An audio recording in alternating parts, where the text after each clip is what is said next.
Check, check. Fucking chickadee check. It's another episode of the show. Sexy Mummies, Tom Cruise, possibly one of the worst films ever. It can only be 2017's The Mummy. Welcome back to Hurd Ya Saw. I'm joined this evening by EJ Lee. Hi. And Sean Nabra. Aloha. We're gonna have a little discussion, Rudy, about this film that we just sat through. It's gonna be a good time. So, as is what is becoming the tradition with this podcast, I'm gonna go around and just say you have a one line to sum up your particular feelings on what we just watched. EJ, I'm gonna start with you. You have one line. What would you like to say to the people? I just have a question.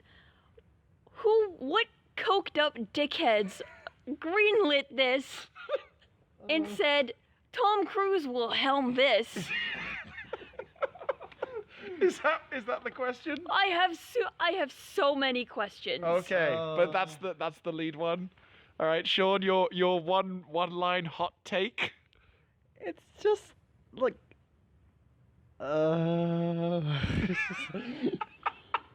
it's just something like when you're trying to kickstart your own cinematic universe, this really isn't the best of starts, really, to go on, really. For my one line hot take,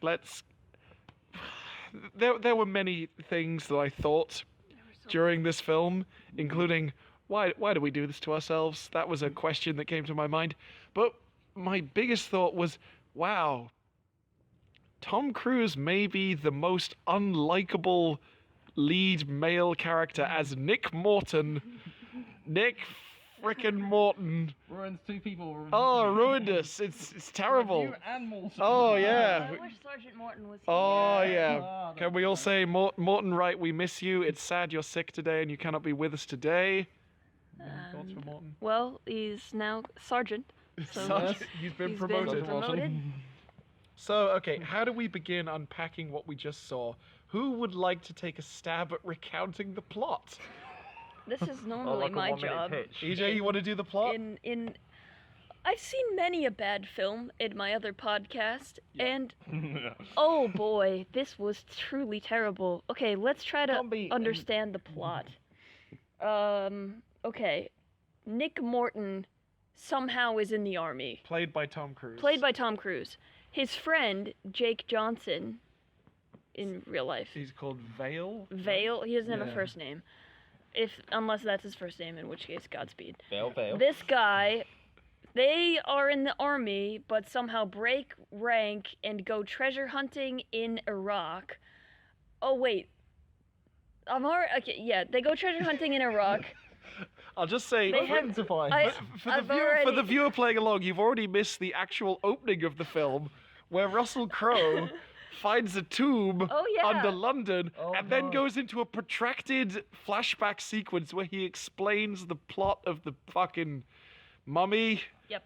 Yep. Yep. But okay. let's move that on all from happens. that. Yeah. That all happens. Then there's a really super questionable war scene. There is. Involving some Iraqi insurgents. Is that the correct term? Well, the phrase that kept leaping to mind to me was the term, oh, hey, look, it's a comedy airstrike. Yeah. What? Okay. Who said, let's play this for laughs? The ongoing war. The currently happening war. Yeah. Let's make it amusing to watch these idiots get shot at and then kill other people. Yeah. Okay, that all happened. Yeah. Then they opened up a hole in the floor, and there is an Egyptian tomb with spiders and liquid mercury that is somehow dripping from the ceiling from an unknown source. Mm-hmm. They excavate it with the help of a blonde woman. And who Tom Cruise definitely had sex with. Yeah. They want you to know. Hit you over the head with that one. Yeah, you have to know. How long they had is of course question. That is the big question. Questionable. Oh. They airlift a sarcophagus with a helicopter. It's just swiping around. And she's like, careful, this thing is 5,000 years old. Oh. They are in an airplane then and it is brought down by a swarm of birds, and everyone dies except for they shoot Vale, who's now a zombie after getting bitten by a spider. Yep. Everyone gets. The plane goes down. Tom Cruise should die, but he doesn't because he's now cursed because he looked at a face. Yep. That's it. Well, I think the rationale was that he shot the rope that brought up the mummy out of the mercury, so that's why he's the guy. But by that logic, he isn't the one who set her free. The bullet is the one who set her free. Yeah. There is no logic in this film. Yes, that is a fair point. There's precious. Oh God. Okay. Continue, EJ. Okay, so he's alive somehow, and he seems to be cursed because he sees Vale everywhere, even though he's dead and a zombie and he has a weird eye. And now the mummy woman, who's somehow played for sex, the sexiest mummy. The sexiest mummy of all the mummies, is following them around and gaining life force by kissing people. Whoever wrote this has a weird thing for being tied up. Did you notice that? I can't say This that... film consists of 3 screenwriters, 2 male, 1 female. That's for the actual story. The actual screenplay written by 3 guys. So you can tell. Everyone in this film gets tied up in a very sexual way and then is forcefully kissed in really questionable ways. Okay, then somehow Russell Crowe is there and is Dr. Jekyll the actual one. The actual one. Of Mr. Hyde fame. So, for context, I went out to get more booze midway through the film. Here we are. We've reached that point. Yeah, right when Russell Crowe came back after his intro sequence, and I said to EJ, "What have I missed?" You said, "Oh, he's Dr. Jekyll and Mr. Hyde." And I went, "What?" And then on the screen, he's like, "Oh, I might turn into a monster and become more Australian if I don't take my medicine." No, more East Cockney. London, yeah. More Cockney. Oh, Jesus. And I was like, oh, he's actually... No, yeah, that was real. He's actually Dr. Jekyll and Mr. Hyde. Yeah. Then, for some reason, there's like... There's like another battle in Act 2, but I don't remember what it is. It is boring. Do you want me to tag in? Yeah. I'll tag in. So, they've caught the mummy, because apparently vast superpowers don't stop men with harpoon guns. And Russell Crowe's all like, "Oh, haha, we've caught her, and now she's our prisoner. We're going to pump her full of mercury and then dissect her." And the blonde woman's like, "Oh no, I worked for you the whole time, and now I'm shocked that you're going to dissect a mummy." And he's all like, "Well, I am." Wait, what's the issue with that? I can't remember. Is it just that she's alive, or is it that because she wants information? She wants to find out information about this hidden time of Egypt that no one ever knows about. And it's okay, just like... valid, but like also... What the fuck? Yeah. So then Russell Crowe reveals that like he's gonna kill Tom Cruise as well, because why? Tom Cruise is her chosen. Yep. And he's gonna become the avatar of Set, the god of death. Oh yeah. Who they're like, "Oh yeah, he's literally the devil." So I want you to remember this, listener. Tom Cruise is literally the devil in this movie. That'll become relevant later. And then Tom Cruise and Russell Crowe have a fist fight because we needed them to do something while the mummy breaks out. The mummy breaks out through creative use of a spider. And then finds the magic dagger and the magic rock that means she's going to be able to turn Tom Cruise into literally the devil. That was hidden in the crossrail path. Yeah. The crossrail path that apparently runs directly parallel to a already established underground? Apparently so. That makes perfect sense. Perfect sense. Going like LA writers, like knowing everything about the London Underground Yeah. system. Yeah. Even knowing what a BBC news set looks like as well. So they end up in this fucking tomb of the Crusades because the Crusaders went to Egypt at some point on their quest to take over the Holy Land in Jerusalem in Israel, but they got lost. It's fine. And Not even close. not even remotely close. Yeah. It's like a good many like hundred across miles. Yeah. Africa. Yeah, Yeah. like North Africa and then across to the Middle East. Sure.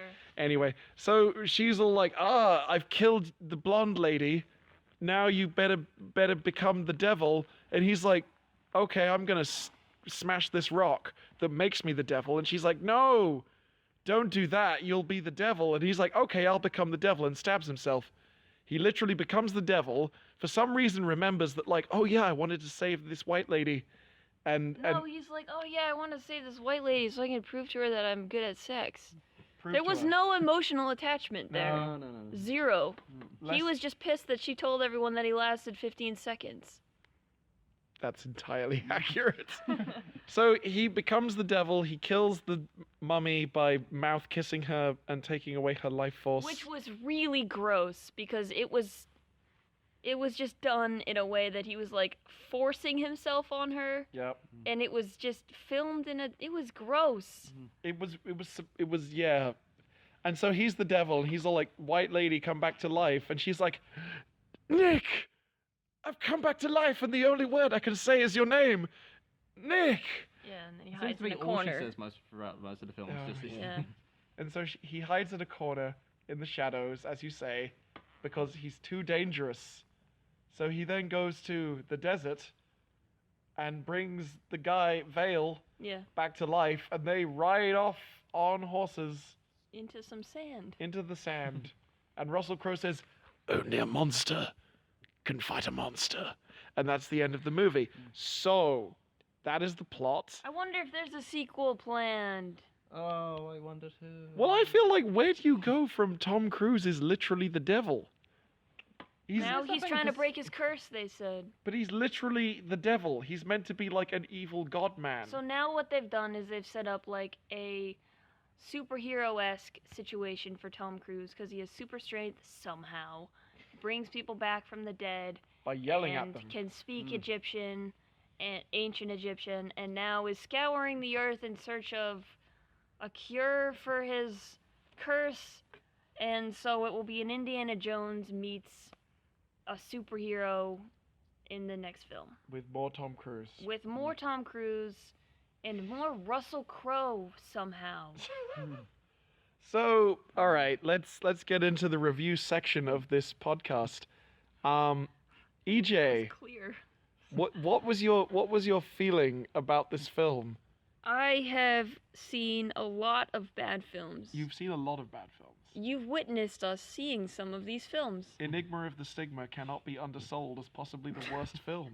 No, that is truly the worst film. This was, I will say, okay, here's what I'll say. We went into this knowing it would be bad. We did. We signed up for that. We saw the trailer. The trailer was terrible. Was not great. It was worse than I ever could have imagined. It was not even enjoyable enough. It wasn't bad enough to be enjoyable. It was just sad. It was just upsetting to watch. It was genuinely upsetting because you're sitting there being like, some dickhead greenlit this, put millions and millions into this bullshit, and there's other good stuff that's just not made because it was written by not a white man with like great networking skills. Awesome.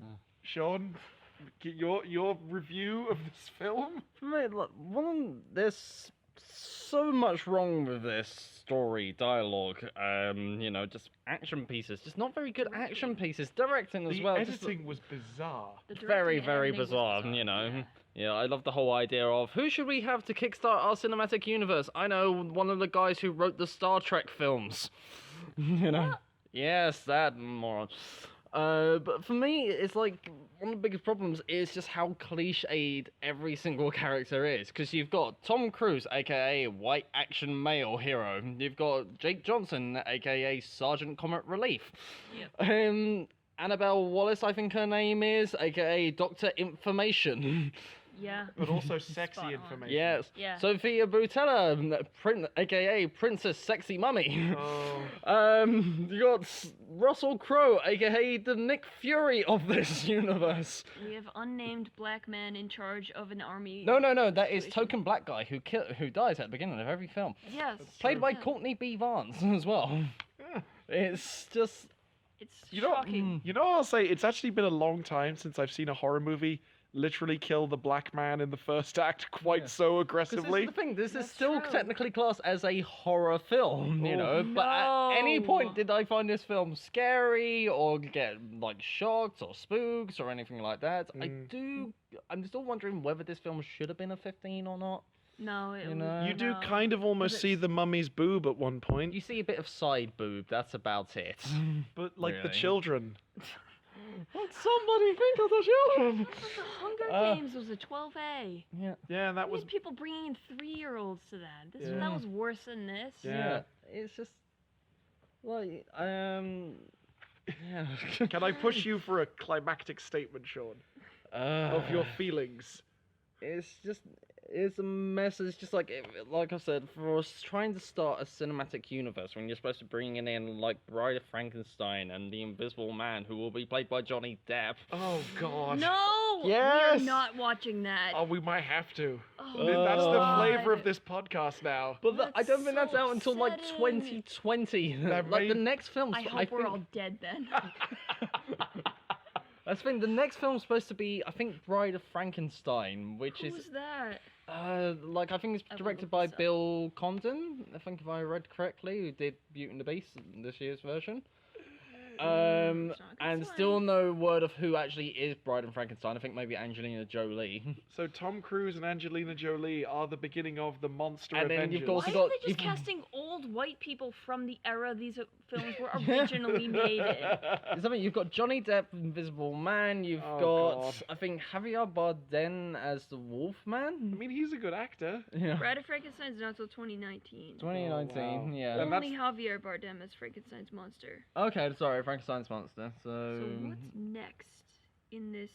you have to look up the Dark Universe, which of course comes up over at the beginning. Oh. Got the Universal logo, and then just to really hammer home the point that this is a cinematic universe, we'll bring up the Dark Universe logo, which is one of the laziest logos I have ever seen. Oh yeah, and I also love that the other studio was Perfect World Studios.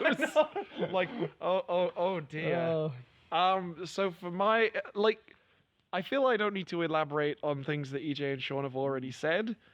I would say that to amuse myself during this, I was saying, hey, this film, if you look at it in this way, kind of reads as one white woman's quest to stop her white boyfriend from hitting on a woman of color. Whoa!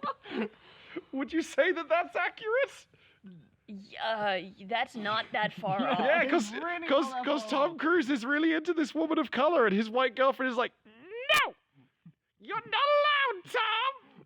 Stop looking at her when she's all tied up and being pumped full of mercury." Yeah, isn't she tied up in like a really Sexy The way. thing is Yeah, just like, you know, not, like back not appealingly, arch, but just you like know, chest forward. It's like, no, that's not sexy at all. Did you guys enjoy, like, you know how there was that whole thing in, like, original monster movies of, like, the mummy, like, shambling towards you, like Yeah. some kind of unknowable dead corpse? Instead, we got the mummy with her sexy strut.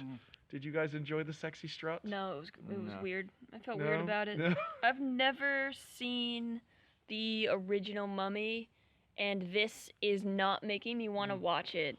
We also have to mention the odd, like cameo of from Mummy Returns. I think it's the Mummy Returns with the book. Oh, yeah, the book!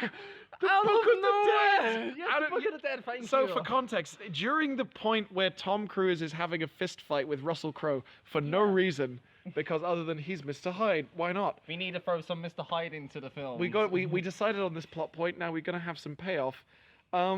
The white lady, Dr. Jennifer, is having a, for some reason, thematically identical fight with an unnamed henchman who seems really invested in fighting her. He keeps going, "Jenny!" at weird moments and being like, Yeah. "Don't fight me." Everyone says each other's name too much. Yeah, they fight in a library, and at one point they knock books off the shelf, and one of the books is the Book of the Dead from The Mummy Returns. And me and Sean at this point looked at each other and went, What? Why? What? It's not supposed to have any tie-in with the old Mummy films from, like a decade or so ago. Well, they own it though, so they're just gonna do But it. it's weird because there's no real reference. It's a bit like, I'm trying to, a bit like in Indiana Jones 4, where it's just, oh no, we'll just have the Ark of the Covenant just pop up there and it makes there it is. It's there. Remember that? Yeah, that was good. Let's not try and remember that. And let's focus on new beginnings. No, we'll just remember that and just focus on the good times. My thought was like, oh, it's the Book of the Dead. Maybe they'll use that to defeat the mummy. No? Oh. Okay, well. It's just there. All right, so we're at just coming up to 20 minutes.